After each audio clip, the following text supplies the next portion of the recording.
مال کی بات ہوئی تو حضرت اسماء جو تھی ان کو صدقہ کرنے کا بہت شوق ہوتا تھا. ان کے شوہر کا نام کیا تھا؟ زبیر بن عوام. اسماء بنت ابی بکر سے روایت ہے کہ وہ نبی صلی اللہ علیہ وسلم کے پاس حاضر ہوئی. عرض کیا اے اللہ کے نبی میرے پاس کوئی چیز نہیں سوائے اس کے جو زبیر مجھے دیں. یعنی میں خود کچھ نہیں کماتی, کچھ ہے ہی نہیں, میں کیا صدقہ کروں؟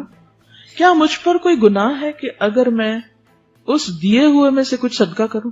یہ اکثر عورتوں کا سوال ہوتا ہے. تو حضرت اسماء نے یہ سوال نبی صلی اللہ علیہ وسلم سے کر کے ہمارے لیے جواب لے لیا. تو آپ نے فرمایا جتنی تم میں طاقت ہو اتنا دو, وَلَا تُوْكِي فَيُوكَ عَلَيْكِ, اور جمع کر کے نہ رکھو ورنہ اللہ تم کو بھی دینا بند کر دے گا.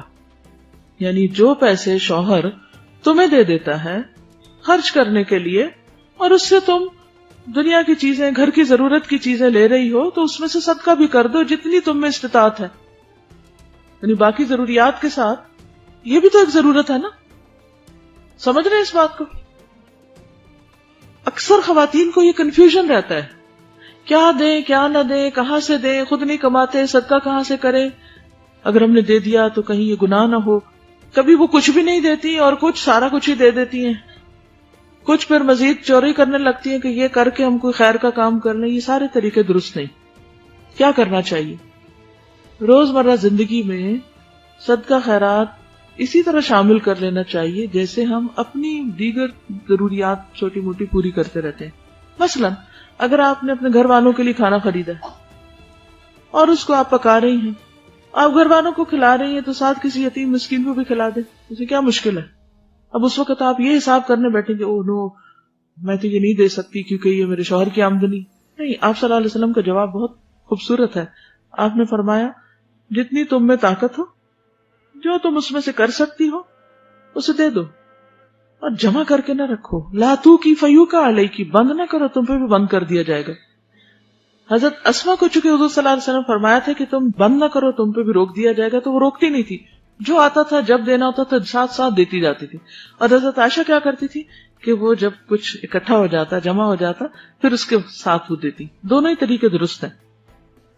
عبداللہ بن زبیر سے روایت ہے, کہتے ہیں کہ میں نے عائشہ رضی اللہ تعالی عنہا اور اسماء سے زیادہ کسی عورت کو سخی نہیں دیکھا.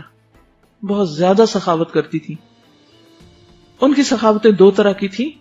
حضرت عائشہ جمع کیا کرتی تھی اور ذرا ذرا جمع کرتی تھی, جب کچھ جمع ہوتا تو تقسیم کرتی, اور حضرت اسماء کل کے لیے جمع نہیں کرتی تھی, ساتھ ہی دے دیتی تھی. اب آپ میں سے جس کو جو سوٹ کرے وہ طریقہ اختیار کر لے. اس سے یہ پتہ چلتا ہے کہ دین میں وسعت ہے. کسی ایک لگے بندھے طریقے کو دین سمجھنا اور اس سے ذرا ادھر ادھر ہونا, اس کو غیر دین سمجھنا, یہ درست نہیں. ہر شخص کو اپنے حالات کے مطابق نیکی کے کام کرنے چاہیے. اصل چیز ہے مقصد کا حصول. رستہ ادھر سے بھی جا سکتا ہے اور ادھر سے بھی جا سکتا ہے, بشرطے کہ آپ وہیں پہنچے جہاں پہنچنا چاہیے, کریں وہی جو کرنا چاہیے. وہ بھی صدقہ ہی ہوتا ہے, کیونکہ ایمرجنسیز میں کسی کی ضرورت پوری کرنا. سے آپ نے ایک نیت سے اپنے حج کے لیے پیسے جمع کر رہے تھے, اتنے میں والد بیمار ہو گئے اور ان کے علاج کے لیے پیسے ہی نہیں ہیں, تو آپ کیا کریں گے؟ انسانی جان قیمتی ہے. آپ وہ پیسے ان کو دے دیں گے تو انشاءاللہ اللہ تعالیٰ آپ کی نیت پوری کر دے گا اور آپ کو حج کا ثواب بھی مل جائے گا. تو ایسا کیا جا سکتا ہے.